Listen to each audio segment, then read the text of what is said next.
Hi, I'm here to show you how to get your student onto Freckle, our math learning app for the year.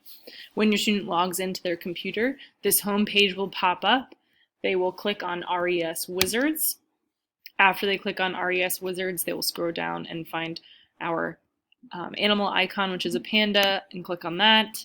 Then it will bring us to My Learning Hub, and they'll click on Freckle. The class code is written right here, so if you want to write that down, you can write it down. It's also in the email that I sent you, but they will need it to log on to their computer or onto the Freckle app. So they'll click on that, and then you will type in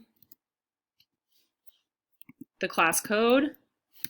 Notice how I've already typed it in, so once you do it once, you won't have to do it again, which is really nice. And then they'll know just to click on here. And then they'll type in their first name and last name. You might need to help them with this. And then it will, once they press the screen arrow, it will automatically bring them to the assignment that they will need to complete for tomorrow.